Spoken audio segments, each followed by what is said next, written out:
Field এখন পর্যন্ত সকলের কাছে পরিষ্কার তৈরি হয় নাই। আর বিগত 53 বছরে যে পদ্ধতিতে নির্বাচন হয়েছে জাতীয়, সেই নির্বাচন প্রশ্নবিদ্ধ। সেখানে দিনের ভোট রাতে আমরা বাক্স ঢুকাবার প্রবণতা আমাদের দেশে রয়েছে। এক কথায় সে নির্বাচনগুলো প্রশ্নবিদ্ধ। আমরা চাইছি যে এমন একটা নির্বাচন পদ্ধতি হোক, যেই নির্বাচন পদ্ধতির মাধ্যমে প্রতিটা ভোটারের মূল্যায়ন হবে, জাতীয় সরকার তৈরি হবে, ফ্যাসিস্ট সরকার তৈরি হওয়ার মতো প্রবণতা বন্ধ হবে।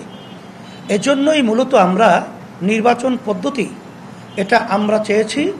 সাথে যেটা আমাদের সবচেয়ে বড় সমস্যা তৈরি করে, কালো টাকার দৌরত্ব, পেশি শক্তি ব্যবহার, এটাও পিয়ার নির্বাচন পদ্ধতির মাধ্যমে এটাও নিরসন হবে এবং সুন্দর একটা সোনার দেশ তৈরি হবে। আর সবাই যদি সরকারে থাকে, সেখানে দেশ পরিচালনায় সুন্দর একটা পরিবেশ তৈরি করার সংসদ হবে। এই জন্যই আমরা পিয়ার পদ্ধতি চেয়েছি। এখানে বিএনপি না চাওয়ার পিছনে আমরা যেটা আগে পরে উল্লেখ করেছি, এটা তাদের অনেকটাই স্বার্থ মিশ্রিত রয়েছে। তারা এককভাবে ক্ষমতায় যাওয়ার একটা আশা, বিভিন্ন তাদের কার্যক্রম চালচলন কথা আমরা লক্ষ্য করেছি।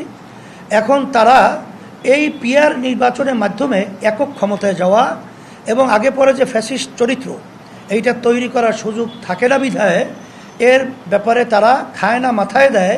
এই ধরনের মন্তব্য অযৌক্তিক, অরাজনৈতিক শিষ্টাচার বহির্ভূত তারা করে আসছে। 91 দেশের মতো দেশে পিয়ার পদ্ধতি নির্বাচন চলছে।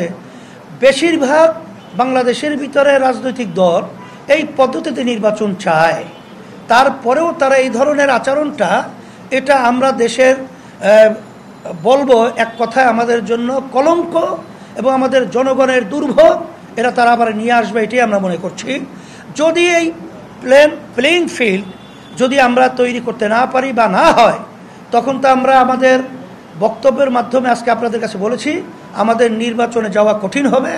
কারণ এই পরিস্থিতিতে প্রশাসন তাদের ফাংশন যথাযথ করছে না এবং বর্তমান সরকার প্রশাসনকে ওইভাবে তারা নিয়ন্ত্রিত করতে পারছে না। সেখানে যদি নির্বাচন হয়, সেখানে আমাদের প্রার্থী এবং অন্যান্য রাজনৈতিক দলের প্রার্থী যারা রয়েছে, তারা রাজনীতি মাঠে যখন কাজ করবে, তাদের এলাকায় যখন কাজ করবে, সমর্থক সহ তাদের জান মালের এখানে কিন্তু ঝুঁকি থেকে যায়। এই ঝুঁকিতে আমরা নির্বাচনে কেন যাব?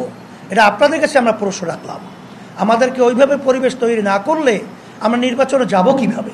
এই জন্য আমরা বলেছি, যদি রাজনৈতিক দলগুলো তারা ঐক্যমত্যে পৌঁছতে না পারে, তখন তো ঐক্যমত্যে কমিশনের যে ধারাবাহিকতা আছে তার একটা কিন্তু পয়েন্ট আছে, যে যদি তারা ঐক্যমত্যে না পৌঁছতে পারে, জনগণের মতামত, যেটা গণভোট বলা হয়, এটা আমাদের দেশে বিগত দিনেও হয়েছে।